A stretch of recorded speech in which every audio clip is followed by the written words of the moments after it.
You don't need a mansion or a Hollywood name to leave behind a story that's more than just fame. Me to need a will, just a family, or a cat plotting world domination. Welcome to Celebrity Estate Chaos, where we prove a lot of things. Like how estate chaos isn't just for millionaires with private islands, anyone with stuff, relatives, or that one weird collection you think nobody's fighting over. And chances are, they will. Anyone. You know that feeling, right? When you wake up and the sky is just, well, wrong. Yeah, like sepia-toned or something? Oh, exactly. Or you get that smell. It's not quite campfire. It's more like regret. It's just unsettling. It really is. And it seems to wrap around everything. That's often how we first notice wildfire smoke, isn't it? It is. And it's not just, weather anymore. For so many people, it's really impacting daily life, our health. Just that general feeling of being able to breathe easily. It's becoming this recurring challenge. Yeah, in so many parts of the world now, it's changing seasons, daily routines, and dealing with it. It's not just waiting for the wind anymore. No, it's increasingly about being prepared. Proactive. And that's exactly what we're diving into today. You, our listener, you shared a whole stack of sources, everything from emergency preparedness books by Tina Jin. Right, and articles from Medium, Vocal, Substack, news outlets. Quite a mix. So our mission here is to unpack all of that. Yeah. We want to understand what wildfire smoke is, why it matters, how you know when the air is actually bad. And crucially, the concrete steps you can take right now. For yourself, for your family. We'll be pulling heavily from these sources you sent. Yep, getting the key nuggets, the surprising facts, and maybe even some of the humor we found in there. Because sometimes you just have to laugh when the sky looks like a burnt Cheeto. Light chuckle, something like that. Okay, so let's turn this information overload into actual usable knowledge. Sounds good. Let's start with the current situation. What are these sources saying about what's happening? Well, they paint a pretty vivid picture of the scale. We're talking nearly 1,900 Canadian wildfires in 2025.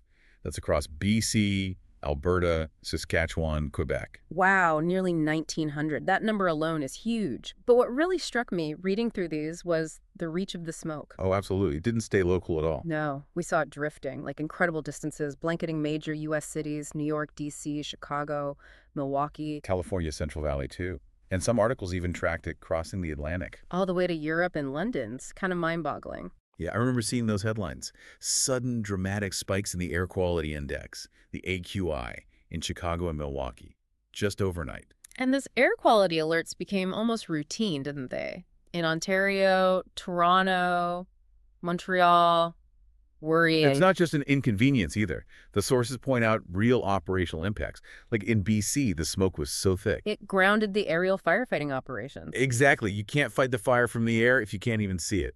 And the immediate health consequences are right there in the data, too. Vulnerable groups, kids, the elderly, people with asthma, they're on ER watch. And documented spikes in hospital visits across the U.S.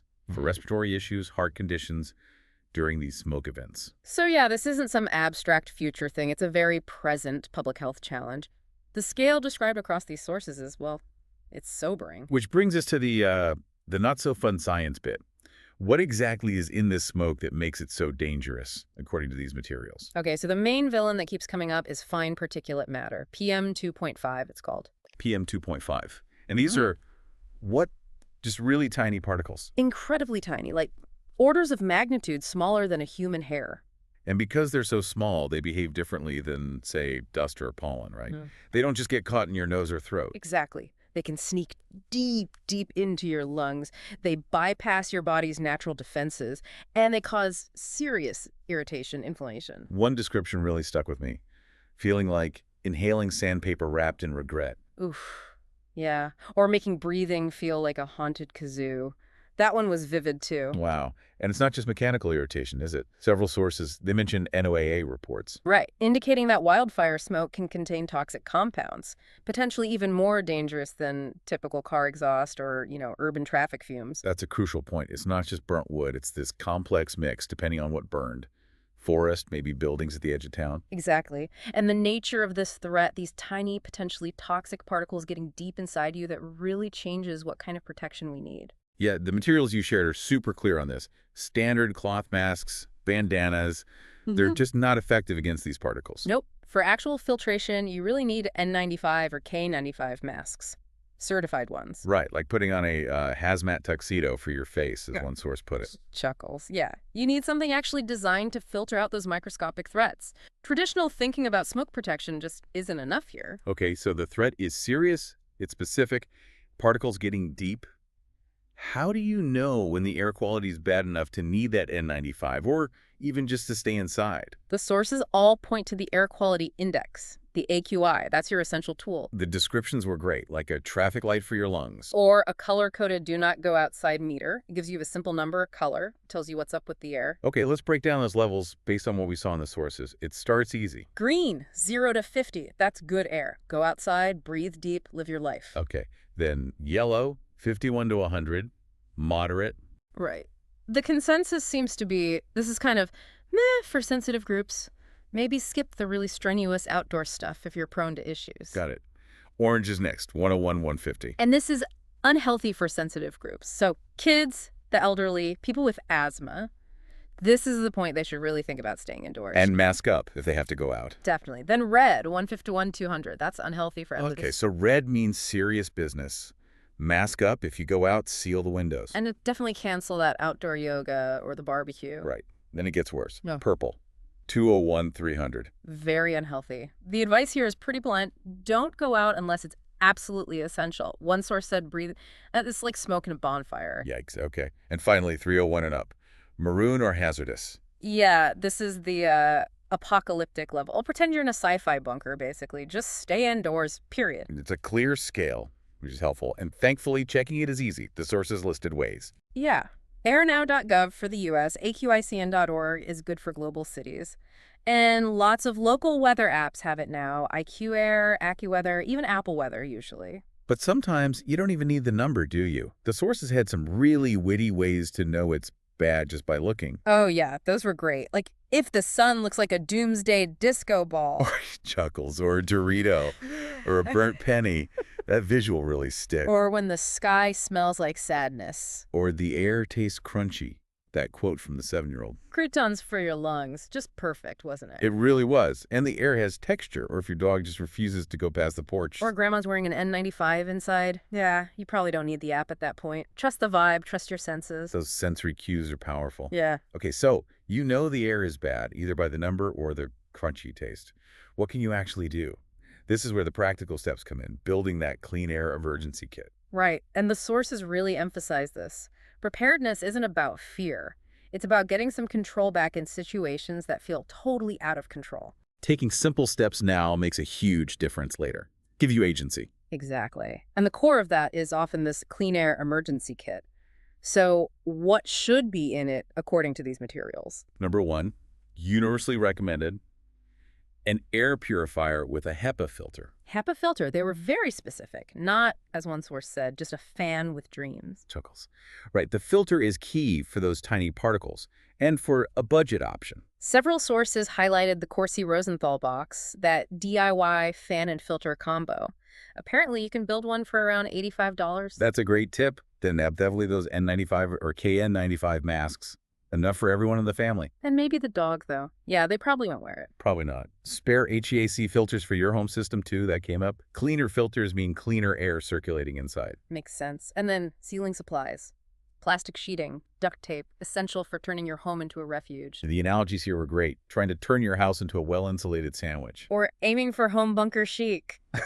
My favorite was sealing windows tighter than your ex's emotional availability. Chuckles.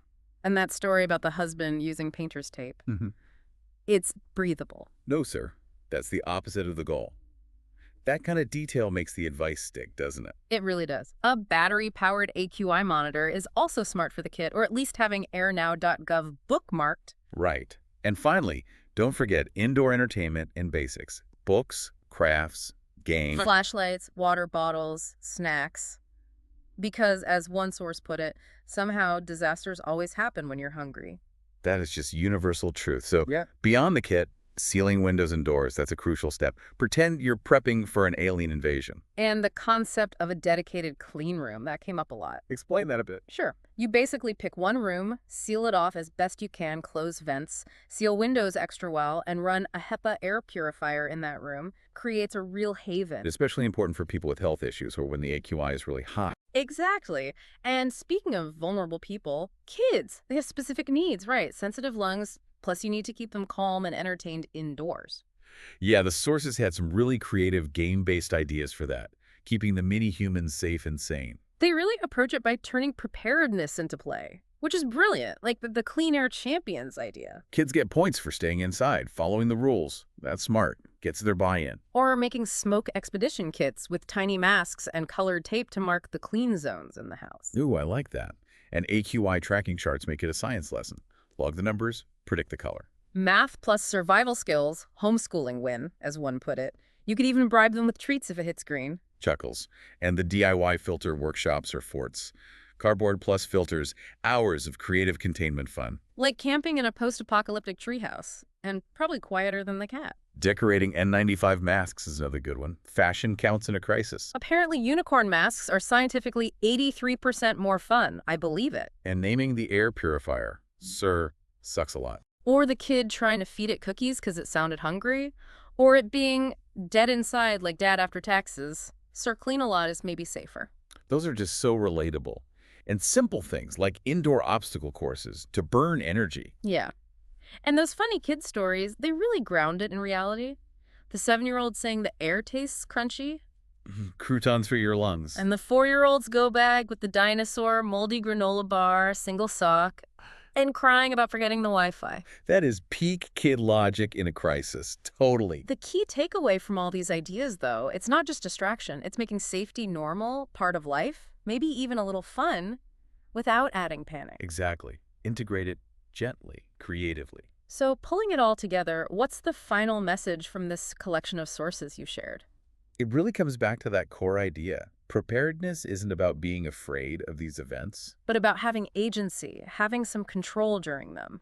Taking simple, doable steps now makes a huge difference when the smoke rolls in. Let's reiterate some key actions that came through strongly. Okay, check the AQI daily. Make it routine. Act fast if it's unhealthy.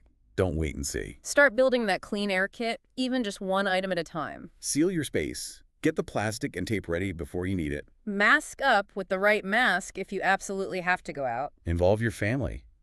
Maybe even tell your neighbors, raise awareness. And maybe don't add to the problem yourself. Like, avoid outdoor burning, barbecuing when the air's already bad. Right. Don't grill when the sky looks like a pumpkin spice latte or salsa. Sensible. And for listeners who want more detail, the checklists, the humor, the sources kept mentioning Tina Jin's books. Yeah, the titles. Emergency, Not on My Watch, Too Late to Panic, Disaster Prep with Humor, Oops Proof, and First Aid, Pet Emergency Planning.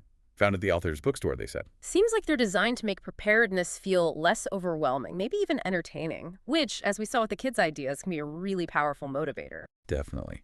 That sense of being prepared, kit ready, space sealed, family knows the plan. It does bring a certain calm when the sky turns orange, doesn't it? Lets you breathe a little easier, literally and figuratively.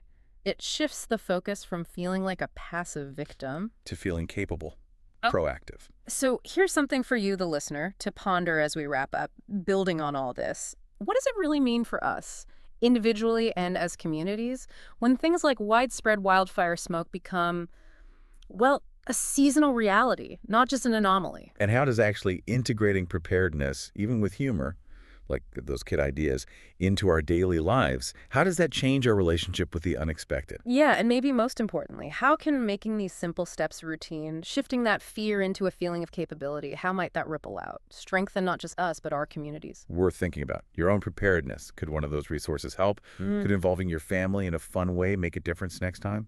Something to consider before the sky turns that unsettling shade of orange again? Indeed.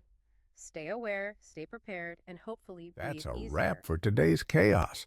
If you learned something, laughed a little, or now feel slightly more prepared for life's curveballs, we've done our job. Don't forget to like, share, and subscribe to our channel and follow us on social media. Catch us on Spotify, YouTube, and anywhere podcasts make you rethink your to-do list. Thanks for tuning in.